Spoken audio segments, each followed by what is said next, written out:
All right, guys, we should be going live here, waiting for screens to load. We got the amazing Tom Root joining us, so we'll just kind of wait for all of that to populate and pop in.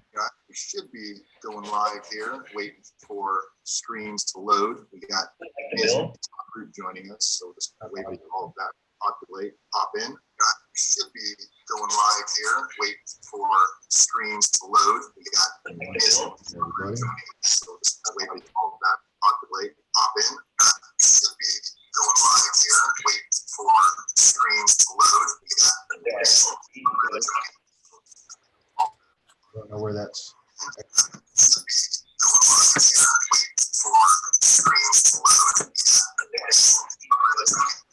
All right. So give me a second here, guys, and we get this all up and ready.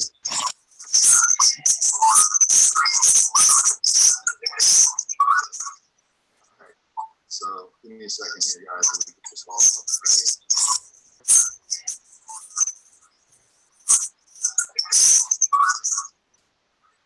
So give me a second here, guys, and we get this all up and ready. Okay. I don't know why it's giving me feedback.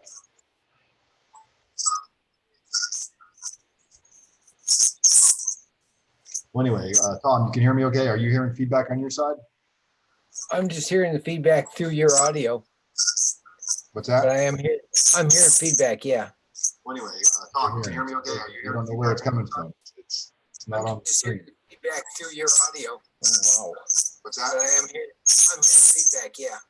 Well, anyway, Tom, can you hear me okay? I don't know where it's coming from. It's not on the screen. Is it on your side, Tom? What's that?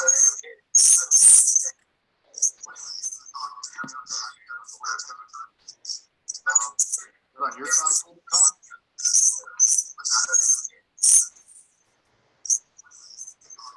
I got everything closed. Nothing's popping up.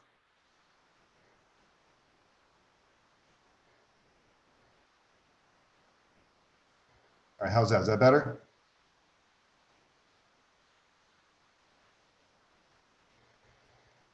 Should be good now. Okay, I muted. Is that better? I muted me for a second and it seemed to get better. Let's see. Are we good now? Sounds like it.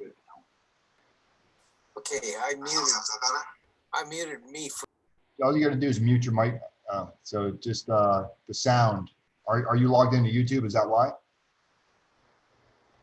Yeah, just hit the sound button on your YouTube. The little speaker. Sorry, guys. It's always technical difficulties on dealing with this stuff.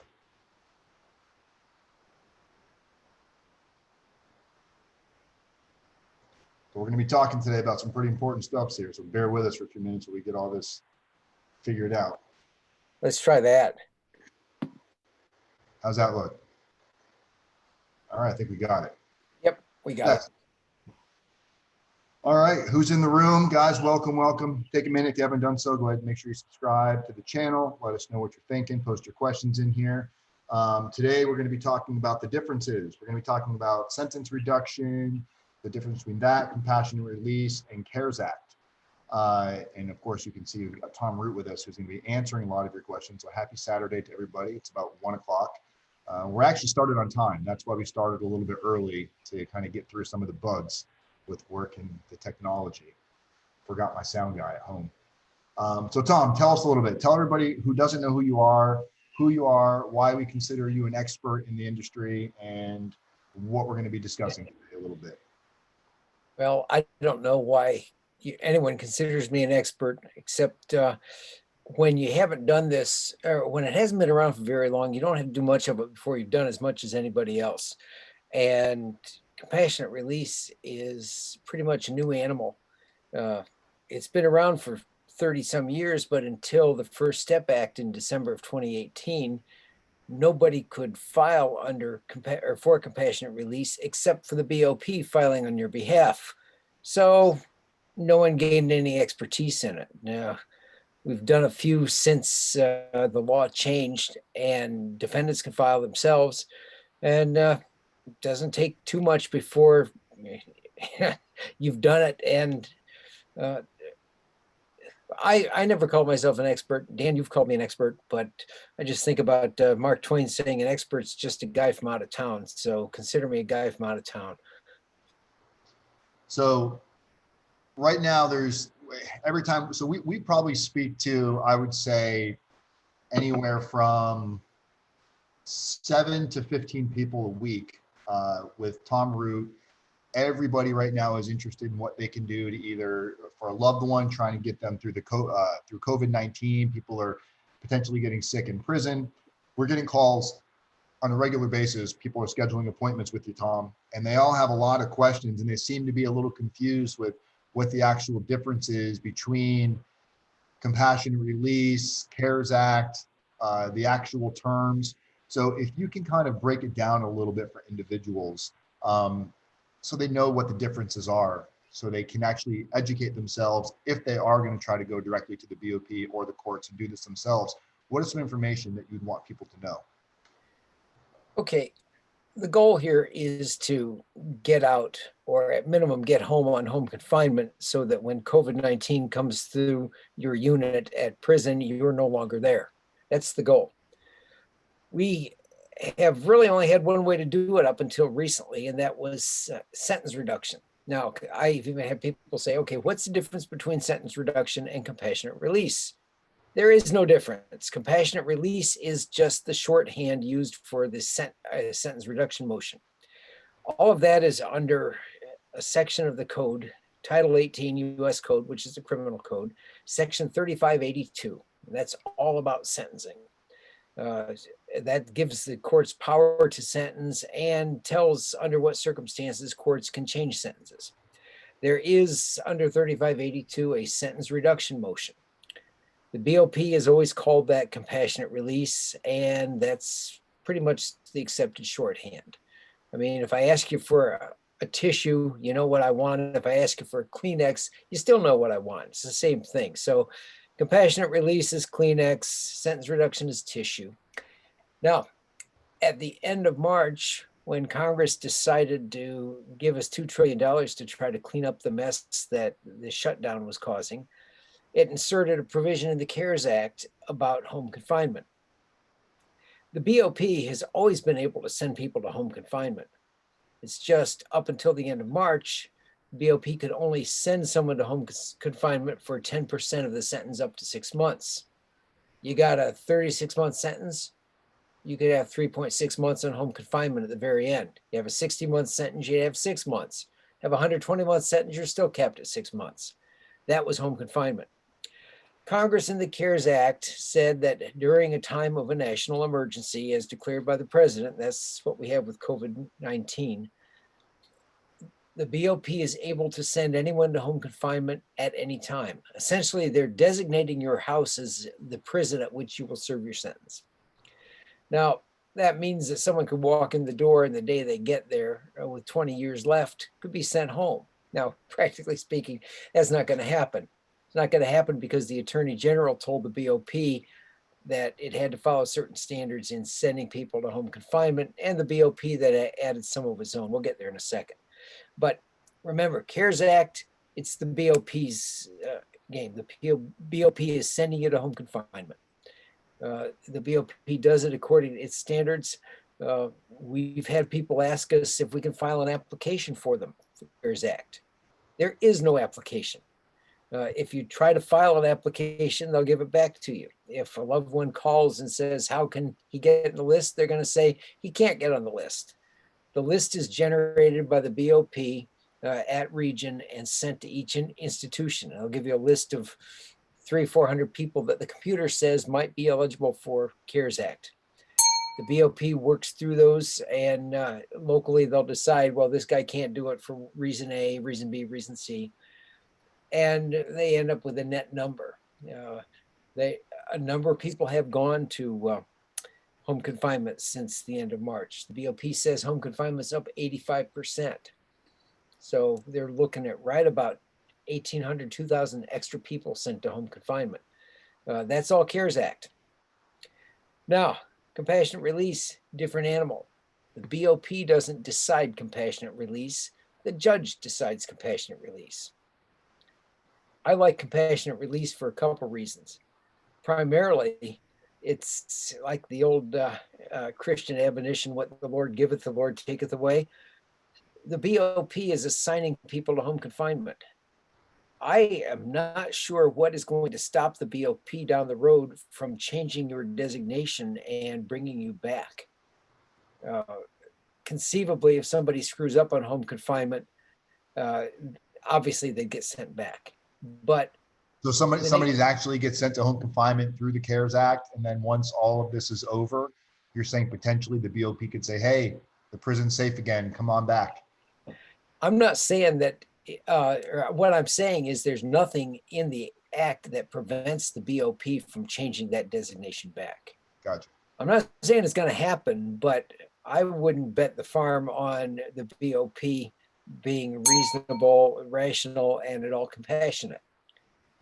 So still, I mean, if you get sent home with the CARES Act, it's great. But we all know what happened last month on it.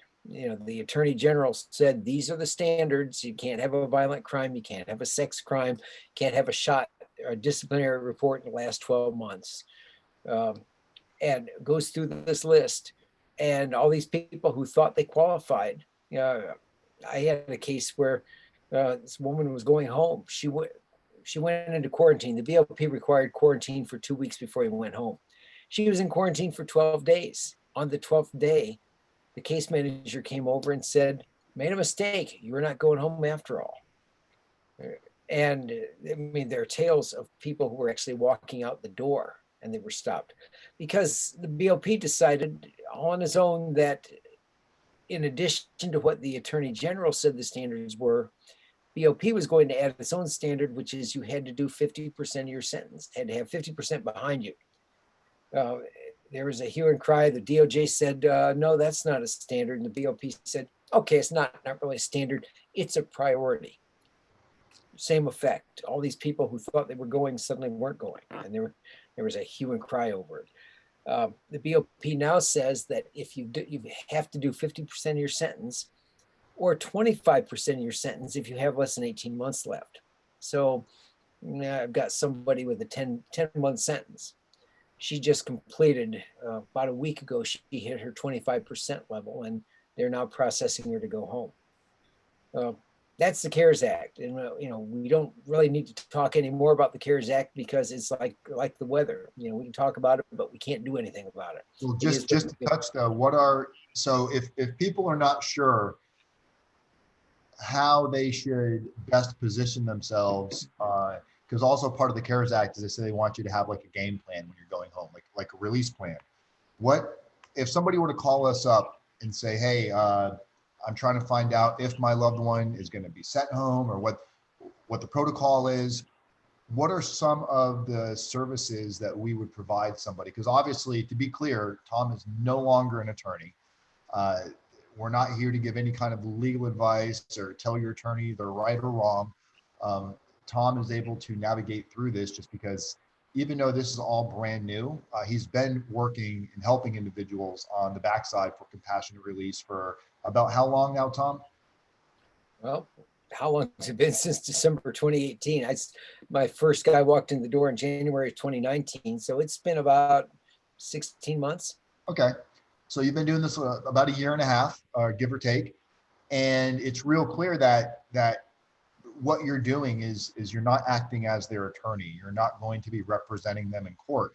So what is it we would do for somebody that came in the door that's trying to find out how they can best position themselves for CARES Act before we move on to the other options? Well, we take a look and tell them if we think they're eligible for CARES Act. There's really very little you can do at this point to influence whether you're going to be selected by the BOP. I mean, your offense is your offense. Your discipline history is already fixed. However much time you've done is how much time you've done. The advice we give them, though, is the BOP will look at your release plan. We talked to a guy who said, I don't know where I'm going to go. I guess, I can get out there and find something. That's not a release plan. They want to know how you're going to support yourself, where you're going to live, who you're going to live with, and this is something they love, health insurance. What are you going to do for health insurance? We've been working with a guy who wants to get out, and he's unfortunately at a California federal prison, and found, I say unfortunate because it's one of the ones where there's a lot of COVID-19, and he found out last week that he is infected. Well, the BOP says he's asymptomatic. Well, they don't know that. All they know is he doesn't have any symptoms yet.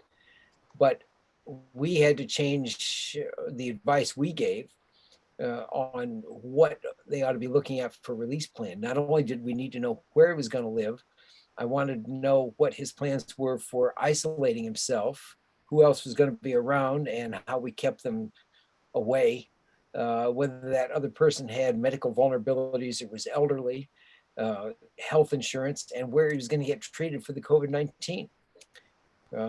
Frankly, the more detail you have, the better off you are. I mean, if your release plan is exhaustive and bores your case manager at the BOP, so much the better. So now saying somebody does all of that, they have the release plan, they've documented, they've got together all of their medical records. We know a lot of individuals go into the prison system without severe medical backgrounds, meaning they don't have a lot of documentation to maybe back up any medical issues they've had. We've recently had a couple of guys that have gone into the hospital several times for asthmatic reasons, but never really got a diagnosis of that. Are things like that important to go back and have family show proof where they were at the doctor, when they were at the doctor, what the doctor was treating them for, if it's not easily identifiable throughout their medical records? Oh, absolutely. Too much is not enough when it comes to medical records. And if you don't have the records from the hospitals and doctors you went to see on the outside, your family had better scramble and get from those offices or from the hospitals the HIPAA form authorizing release and getting you to sign off so the family can pick up those records for you. Always look at what was said in the pre-sentence report. Yeah, it may be in there, although I've talked to a lot of guys who said, oh, yeah, I never mentioned my asthma because I didn't think it made any difference. And many times the pre-sentence report writer scrimps on the physical and medical background because, unless a person walks in and he only has one leg or, is stage 4 cancer, it's pretty much irrelevant. So, we run into those problems. If it's in the pre-sentence report, wonderful, but you still want to go get those records. So preparation is kind of the key on this. If, obviously BOP has the say so on whether or not you're going to be sent home through CARES, but the more preparation you do in submitting this information, showing proof to back up why your loved one or why yourself should be considered, having this information is something that could show to be more of a reason. So moving aside from the CARES Act, so hopefully you guys are following right now. If you're not tracking, feel free to shoot me a text at 509-434-4695. You can also use this link that I'm also posting in the live chat right now. This is a link for you to go and book your free consultation with Tom. But if you're not tracking right now, or maybe you're a little lost, or you're just jumping on board, right now we're kind of giving you the difference of what's the difference between compassionate release, sentence reduction, and how that separates from the CARES Act. So we get a lot of calls and people are saying, so are you going to be, if they don't qualify for CARES Act, or the BOP has told them no, they still have options for compassionate release. And a lot of the question, we get the same question from everybody is, what's the difference between compassionate release and sentence reduction? Who determines it, the BOP or the sentencing court? And in what order does that happen? So break that down a little bit. Okay. The statute's kind of screwy, and it's kind of screwy because when Congress changed it in the First Step Act, it tried to pay some fealty to the way it was once written. Time was only the Bureau of Prisons could file for sentence reduction for you, compassionate release. And the BOP ginned up its own definition of what constituted grounds for compassionate release. That you were about to die, that you were so debilitated you couldn't take care of yourself anymore, that your children no longer had any caregiver on the outside, minor children, that your spouse was incapacitated. There were some very specific limitations on what constituted grounds for compassionate release. There was the catch-all. The last of the BOP standards was extraordinary and compelling reasons warranting a sentence reduction. Now, remember those two words, extraordinary and compelling, because the statute itself only says that. It says extraordinary and compelling reasons warranting a sentence reduction. And that's really all that's there. But the BOP, when it was able to interpret it, set up its own system, chiefly to be sure that very few people ever got through. When Congress changed the First Step, or through the First Step Act, changed compassionate release, or the sentence reduction, I should say, it provided that the inmate himself or herself could file that motion for compassionate release with the sentencing court. But to give the BOP a bit part in this thing, Congress said first you had to ask the warden at your institution to have the BOP file the motion for you. That's important. That's what's called exhaustion of administrative remedies, or we just call it exhaustion for short. You have to exhaust those remedies. And the courts have held that, with the exception of one circuit, the courts have held that if you don't exhaust your remedies, if you don't ask the warden first, you're going to be foreclosed from going in and asking yourself. The standard, though, is that you ask the warden and you wait 30 days. Actually, the statute says exhaust all of your remedies with the BOP, which is if the warden turns you down, you file an appeal and then a second appeal. That can't be done in under 6 months. So practically speaking, you ask the warden, you got to give the warden 30 days, and the 31st day you can file in court. If he doesn't respond. Even if he does respond, doesn't matter. The only possible response that would give you pause would be if the warden comes back and says, sure thing, be happy to. But the problem is if the warden says that, the warden still has to clear it through the regional council and then up through the central office and the general counsel in Washington. And I mean, we saw it on one in Arizona, Dan, where the warden came back to her and said, yeah, we'll file this for you. You meet the requirements, only to have it shot down by central office in Washington. We waited more than 30 days. I wouldn't wait more than 30 days for anybody. I mean, you know, if Donald Trump himself wrote and said, yeah, I'll support you on this thing, I'd still go ahead and do it. Give them their 30 days. So that's the trick with compassionate releases. And I have to tell you that we are having a lot of decisions on compassionate release now being issued almost every day. I just looked at Doug Berman's blog today, and he had something like 25 or 30 for the past week. And he just picked the ones that had won. Many more lose, and almost all of them lose for the same reason.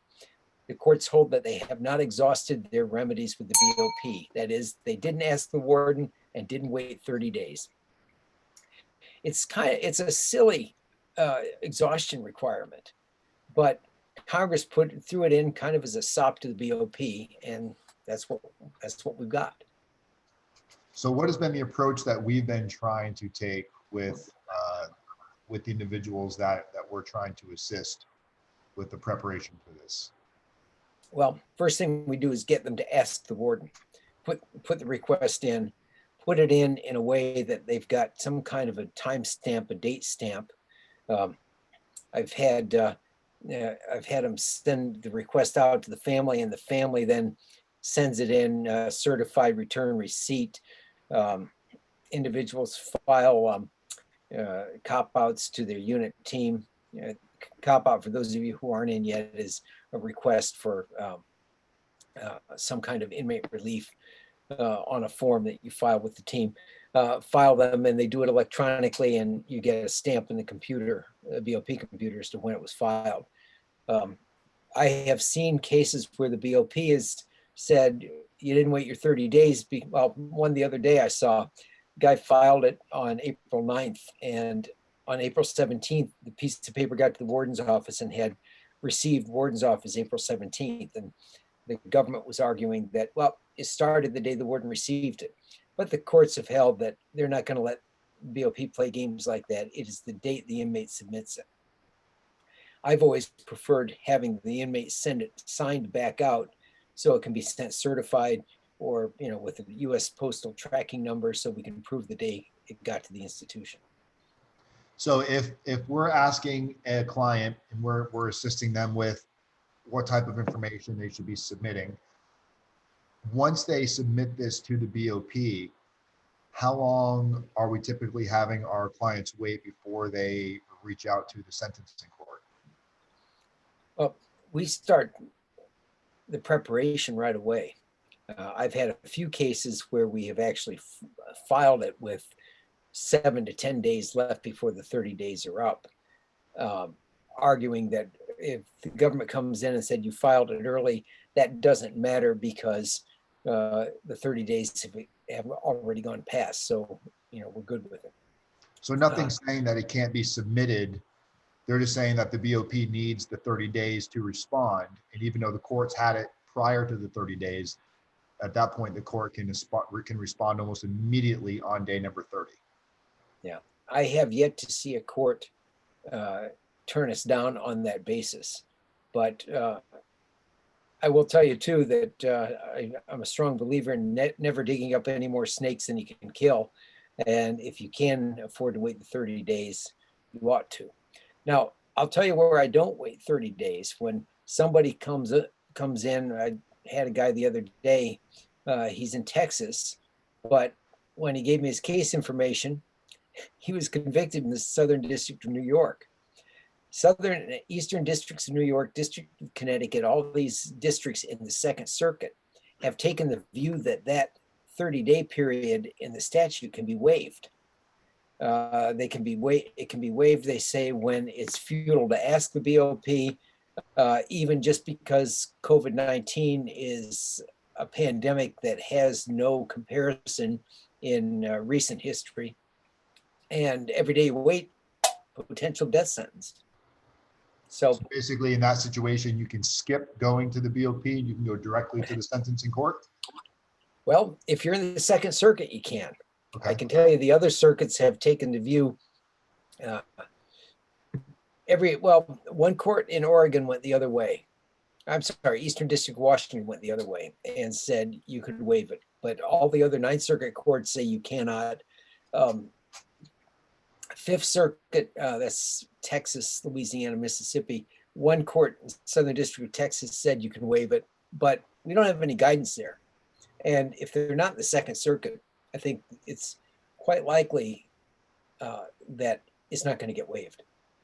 So it's pretty safe to say that if somebody does not have, let's say, asthma or other respiratory problems, if they're overall rather healthy, they're probably not going to see anything from CARES Act. The BOP is more than likely does not have them on any type of a list.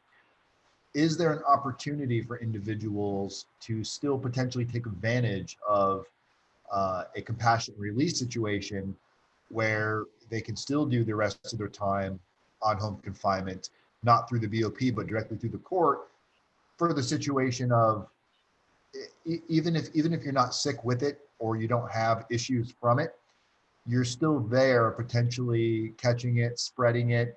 Is there still a risk for those individuals, in your opinion, to be sitting in the BOP if they're a nonviolent offender that really does not risk a potential threat to the outside? Well, the way I put it is I would not be embarrassed to make that argument.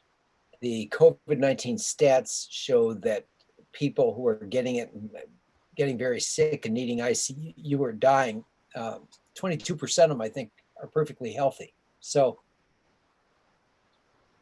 sorry, I might be getting it for all I know. So being healthy is no guarantee. Plus, a lot of the initial talk was we need to thin the crowd in prison so they can get closer to social distancing. If you let healthy people out, it doesn't much matter. Even the BOP said under the CARES Act that it might work its way down to healthy people. It just hasn't yet.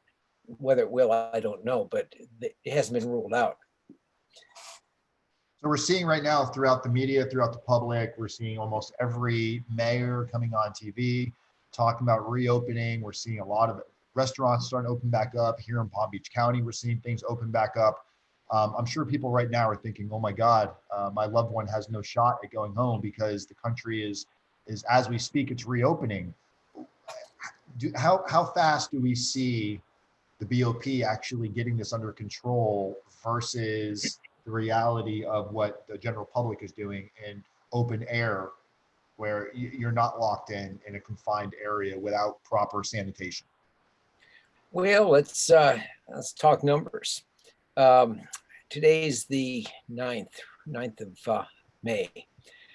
9th of April, 1 month ago, the BOP had 284 inmates with COVID-19. As of close of business yesterday, they had 3,082. A week ago, which would be what, 2nd, had 1,900.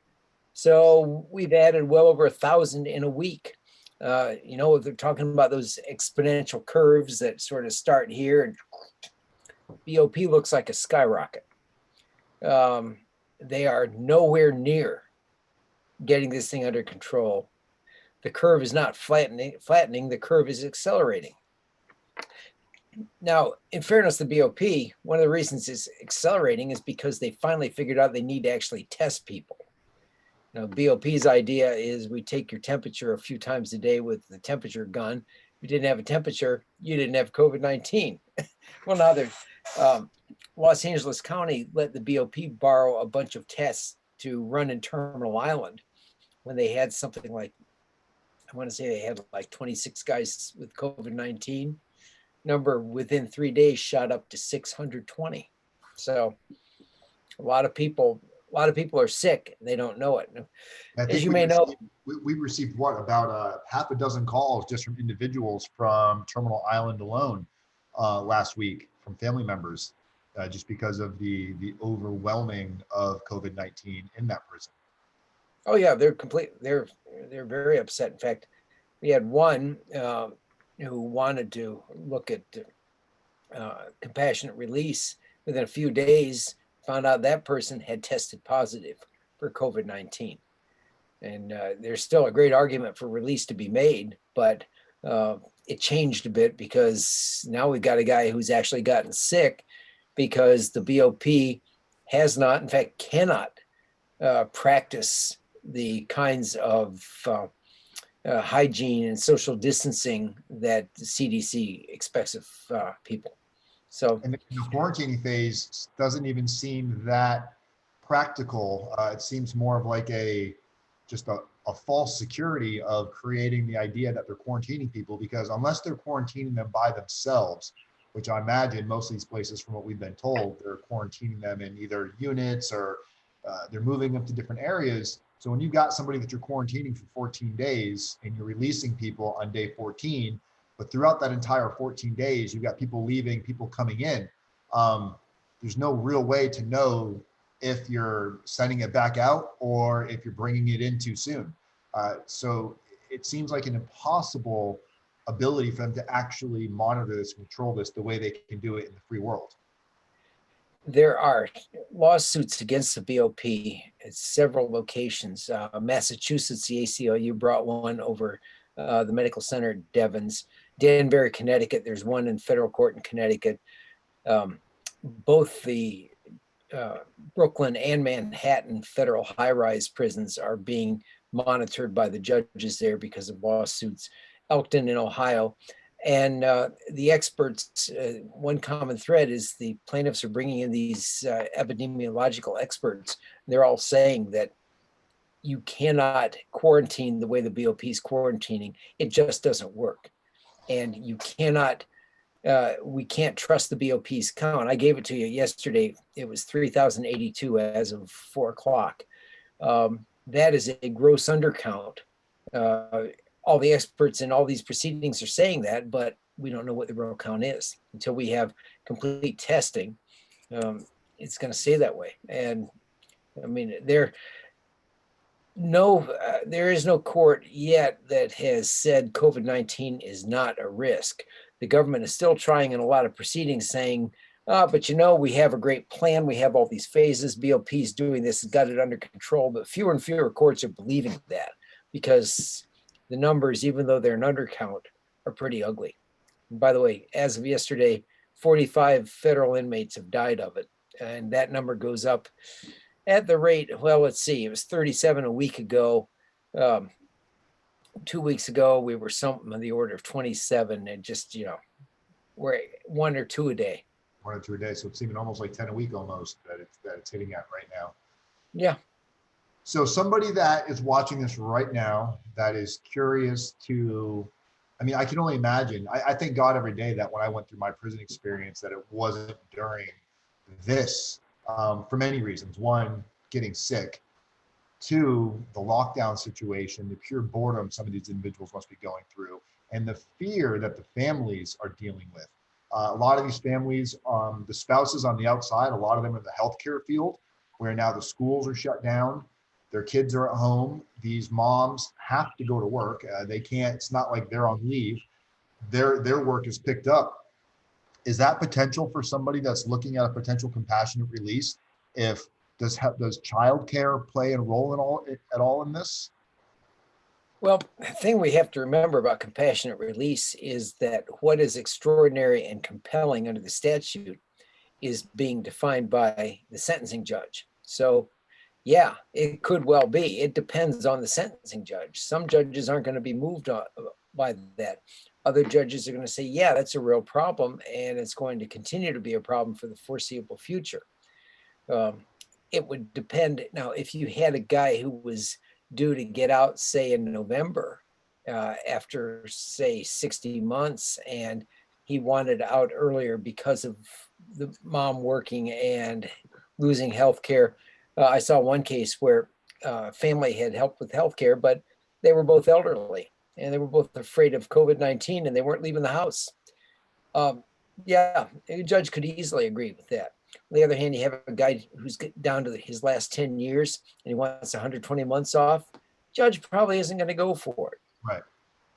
I'd say you got to apply some practical, I don't want to use the word common sense, but some practical thinking on this. And just like we have individuals right now that are very interested in that have not been sentenced yet or have already been sentenced, but haven't self-surrendered yet. And they're interested in potentially not going to prison because maybe they either have asthma or they have issues and they're trying to get their sentences changed to a home confinement type of a situation. But we're seeing where judges are also very likely to extend your self-surrender to see when this thing cools off. I imagine the powers that be also assume people are going to try to take advantage of this system and game the system. So there's a little bit of how sick are you really versus you just don't want to go to prison.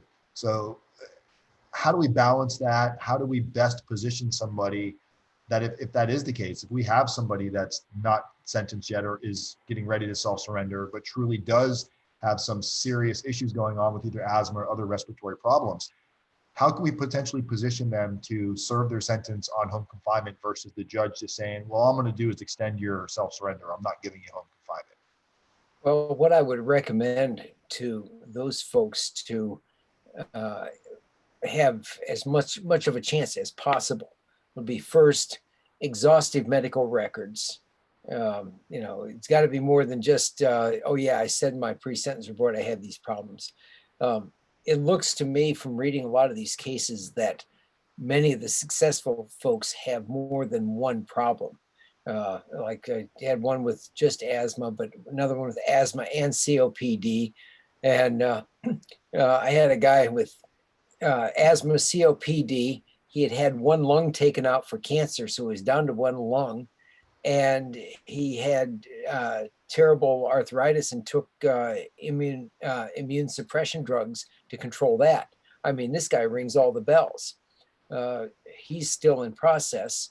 His big problem is he's got about 70 months left on a 180-month sentence. But I find somebody that sick, I think that, I've got a winner. On the other hand, you got a guy who, well, yeah, just had a little asthma in the past.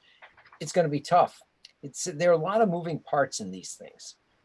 But I would tell people first, you want to document as much as you can. it's great to have the medical records. If you've got a doctor who can give us a statement saying, I think that this person could really be in trouble for COVID-19 if they catch it in prison because of these problems, that's really good stuff. A spotless record on pretrial release helps as well. We saw one case where, and this was an unusual one, where of course the defense was arguing for a home confinement sentence. The government agreed that home confinement was enough, but the judge decided to give the defendant 10 months anyway. Having the government agree to that helps an awful lot, because you have pretty much neutered them coming in saying, oh no, they got to serve time. Because they've already taken the position in court that you don't need to serve time. That should answer. Pablo had just asked that question. He said, what about those with self-surrender? So if you're paying attention, Pablo, to what Tom was just saying, basically, if you have issues, if you have asthma, other respiratory problems, and Tom, rattle off, I know you were just talking about it yesterday. What are some of the things that are top on the list that BOP is considering to be high risk if you're in prison with the COVID going on? Well, the BOP on its website has conveniently set up a COVID-19 page and links to it. They use the CDC factors. The CDC risk factors are, first, are you over 65? If so, you are presumptively at risk, which doesn't help me much, I'll tell you that, being over 65. Second then is if you've had heart disease of any kind, if you have respiratory diseases, and that includes COPD and asthma, and if you've had some of the history of pneumonia, and that's because COVID-19 likes to settle in the lungs. The third category is a big one, and that's anything that suppresses the immune system, and that includes diabetes, people who've had cancer and are on chemo right now. And this guy I had who was taking immune suppression drugs, because immune suppression drugs are on the list. Hypertension was not on the list to begin with, and yet now, after a month and a half of experience with people dying of COVID-19, the CDC has noticed that hypertension is present in a lot of these cases. And I see judges actually citing hypertension as a basis for medical vulnerability. I talked to one guy and went through the list, and I said, do you have this? No, diabetes, heart, none of this. And he's about 41 years old. And I said, boy, I don't know what we're going to do. And something occurred to me. I said, by the way, how much do you weigh? And there's this pause. He says, about 320 pounds. And I said, oh, how tall are you? And he said, 5'8". Well, bingo. Morbid obesity is a risk factor. BMI over 40. So I found an online BMI calculator, and he came in at about 43. And I said, bingo, you got it. So we have people firing questions in here. They're asking about like blood pressure, high blood pressure. Well, that's hypertension. And hypertension, like I said, originally was not a risk factor. And now more and more courts are recognizing, as the CDC has, that it is.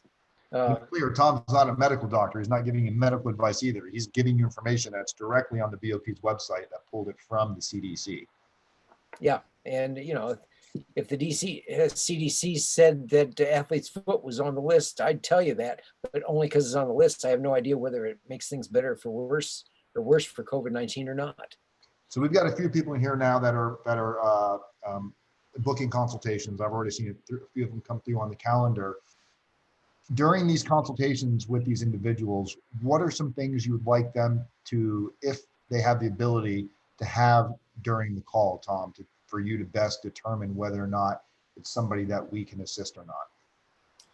Well, I like to know before the call, at least have the inmate number, because I like to go back and. What if they're not in yet? We've got individuals that are in the room right now that haven't self-surrendered yet. Okay, well, that's fine. Just tell us that. But it's good to know where they were convicted, so we can look up what they've been sentenced to. Because, it's, as I said, it's all, there are a lot of moving parts. How much time have you served? How long is the sentence? what was the offense of conviction, what are your medical vulnerabilities. A guy with 36 months who was like my guy with one lung and the arthritis and everything else, I would assess him a lot differently than the guy who had 36 months and had asthma as a kid, but it's pretty much under control now. So it's 36 months on a highly technical violation. It's a lot different than the guy who actually had 100 months and got the 5K down to 36 months on fentanyl or something like that. So the judge is going to look at how serious the offense was. A lot. So I like to be able to look them up before we talk to them. Is there any value in them bringing their pre-sentence report to the interview or submitting it ahead of time for us to review it before the call? Pre-sentence report is a great thing to see. It can be hard to get, but if they've got it, and my advice to every defendant before you go in is make sure your family has a copy. You're not allowed to have one inside, but there was a recent case where the court held that a defendant has an absolute right under the rules of criminal procedure to possess a copy of the pre-sentence report. So what does somebody do? A lot of these attorneys, Tom, our clients ask for a copy of their PSR and the attorney says, no, I'm not allowed to send it to you, but you're more than welcome to come sit in my office and review it on my computer. Have you had individuals tell you that before? Oh yeah. And I've had individuals who would say their lawyers told them what was in it. But yeah, I've run into lawyers who say, that it can't be given to the defendant. And I do a newsletter to inmates and, post it on my website. And I wrote about that a few months ago when a circuit came down and said, oh no, the defendant actually has a right to possess a copy of the pre-sentence report. And I trumpeted that because I said, see guys, this is what you tell your attorney. Well, whatever the circuit was in, US v. Smith or US v. Jones, whatever the case was, said otherwise. And if the lawyer persists, tell the defendant to raise a stink with the judge. But you want to do that before sentencing, not after. Right. Because you have, how many days do you have from the time that the pre-sentence investigation is preliminary completed before it's finalized? How long does somebody have to review it? Well, there's, as I recall the rules, and I try to always go look them up every time so I don't remember the date. You never want to remember a time limitation in the procedural rules. You always want to look it up, but I'm pretty sure it's 14 days. It's in the Federal Rules of Criminal Procedure, but it's no more than 14 days. And of course, you can get extensions to file your objections, but there's a very brief window. And I can't tell you how many guys told me that they never saw their pre-sentence report before it was finalized. It was too late to complain. So basically somebody's like calling their attorney saying, hey, I want to look at do we have a copy of the pre-sentence report? And the attorney's like, yeah, I got it 3 weeks ago. And now the 14 days has lapsed and now it's done, it's finalized. There's no modifying, there's no objecting. It's a done deal. Well, you can, it is a loose enough procedure that nothing's ever final, and you can ask the court to file, a late objection or even raise it at sentencing. Okay. And it's unfortunate because the defendant often ends up being at odds with his or her own attorney on right. it, but you got to speak up. One problem I've seen is that defense attorneys pretty much figure their job's done when you get sentenced. And for them it is, but they will not object to parts of the pre-sentence report because it makes no difference in the ultimate sentence. Problem is, a pre-sentence report will stick with you all the way through your stint at the BOP and even on supervised release. And if you're unfortunate enough to someday get charged a second time, that old pre-sentence report will resurface. Good example. Dan, this was one guy we both had talked to. He was looking to get home. He was a camper. He was a very trusted camper. He had the run of the place and, was doing special construction and had community custody. If anyone was not a risk, not a danger to go home, this guy was it. and he was on a CARES Act list to get sent home, and he got knocked off because the BOP said he had a prior violent offense. He had some nonsense, threw a punch at a guy in a mosh pit like 15 years Oh yeah, before when he was a kid. when he was a kid. I think he's in his And 40s. the BOP, Right? Yes, the guy was in his 40s, and this was when he was like 18 at a concert. yeah, and the BOP said it was violent. That's something a defense attorney wouldn't ever think about. But if you were aware that the BOP takes a very expansive view of what a crime of violence might be, if I were the defense attorney, I would argue to keep that out because it didn't count anyway.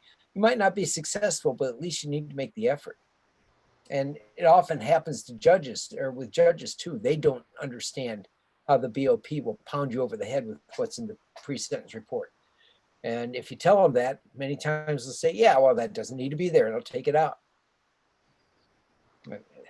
There you go, guys. We talked about a few different things today, and the topic of the video is really talking about the differences between sentence reduction, compassionate release, CARES Act. And to recap that, sentence reduction and compassionate release are one and the same, correct, Tom? Yes, they are. Compassionate release is shorthand. That's all. So when you hear people talking about and you think they're two different things, we've had people that are looking up and they're like, well, it's been called sentence reduction, it's been called compassionate release. They both cover the same details. So the only difference really is compassionate release or sentence reduction, one and the same. And then CARES Act, completely two separate things. And I think a lot of people have those two confused. They think that the BOP is putting them in for some sort of a compassionate release, and that's not what it is at all. And you do bring up a good point that's kind of scary. What happens if, when this thing is all said and done, what if now it's no longer you can do more than 10% of your time on home confinement, and you have individuals that are serving this home confinement time, which is more than 10%? Do they recall them? Are they going to get a recall, everybody return back to their assigned unit? I mean, are they going to get called in from the free world yard? That's kind of a scary thought. Well, yeah, I don't think, I think that the BOP wouldn't take the position that they were obligated to do that. But the problem with the BOP designation under the CARES Act is you don't have any judicial review on that.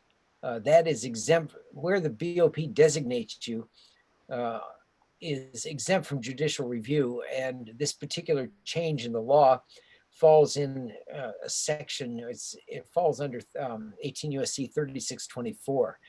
And 3621 through 3624 are specifically exempt from any attack under the Administrative Procedure Act. And that's the only way you can attack that stuff. So if the BOP calls you back, you've got no basis for stopping them. Thing is, with compassionate release, if you get granted compassionate release by the judge, at least if you get violated, you have due process rights and you appear in front of the judge. And if the judge throws you back, you can appeal it. I mean, at least you got someone to talk to. You don't have anyone to talk to in the CARES Act. Compassionate release doesn't just mean going on home confinement. We had one of our clients that was granted compassionate release, and the judge actually terminated the rest of her sentence, and she immediately started her term of supervised release on, basically probation. You're right. I'm thinking so much about home confinement these days, but traditionally compassionate release is you get resentenced to time served. In fact, to give people home confinement, what the courts are doing is reducing your sentence to time served, and then adding, in some cases, adding time to supervised release, and other times just saying that, I got a guy who's 10 months left, and the court resentenced to time served and says start supervised release, and oh, by the way, for the first 10 months of supervised release, you're on home confinement. So they do that. But yes, it is almost always a case of cutting the sentence to time served. Doesn't have to be. There have been some guys who have gotten big sentence cuts on correcting these heavy sentences on 924C on using a gun in the commission of a felony. And that's a long story itself, but a guy who will end up with working with a guy who's got 1,050 months because he had 3 924C counts in there, and the second, third each carried 300 months minimum. The judges have cut those, and so the guy's sentence gets cut to, he still has like 36 months left or something like that. But yeah, a sentence reduction doesn't have to be to 0. It doesn't have to be to home confinement. The judge is pretty much free to do anything the judge wants to do within the bounds of the law. Well, there you go, guys. You heard it again from Tom Roots, the Hansons, with that work on minimum mandatory. So we have a last minute question. If somebody has a minimum mandatory, could they be sent? Yeah, well, it still would apply, because whether you're on home confinement or serving your time in prison, the minimum, you're still serving your sentence. So I would assume, I'll let Tom answer, but I would assume the answer is yes, it would apply to minimum mandatories. Yeah, under the CARES Act, if the BOP sends you home, as I said, what it's done is designated your house to be the prison in which you serve your sentence. You were still in the custody of the BOP. And in fact, if you get sent home at the end of your sentence, and you're doing home confinement for a few months, on that last day, you'll get a call from the BOP, and the guy will say, yeah, I'm calling from whatever, regional reentry center. He says, you can cut that ankle monitor off now because you're free. But it's the BOP. Okay, so that answers your question, Hanson. They were just asking that. Well, there you go, guys. Tom Root has joined us again. You guys probably are very familiar with him at this point. We'll have you back on, I guess, probably, a week and a half, 2 weeks. We'll do another update to see where this is. This is all uncharted territory for everybody involved, myself, Tom Root, all of you going through this. There's no exact end of this. We don't know if it's going to be a great ending, if they're just going to pull the plug, if we don't know what they're going to do with this. But what we do know is every day is a little bit of a guessing game, and having Tom do the research that he does, he's monitoring all of this, and he's really breaking it down. So it saves us that thousands of hours that Tom has invested in this and reading through all of the garble, to where he can just digest it and easily make it make sense to those of us that are too lazy to do that for ourselves, including myself. So Tom, we thank you for joining us again. Guys, here is the link one more time. If you want to book a consultation with Tom Root, it's a free consultation. Tom can help you determine what the best possible outcome for you could be by preparing for what you're about to go into, but also knowing the reality of, is it worth it? Are you wasting your time? You want to be careful who you talk to. There are a lot of people out there right now that will promise you the sun just because they know how desperate you are. So do your research, do your due diligence. Guys, I'm RDAP Dan, Federal Prison Time Consulting. People helping people, communities method, one day at a time. Thank you again, Tom. Everybody have an amazing afternoon. Stay safe. Thanks, Dan.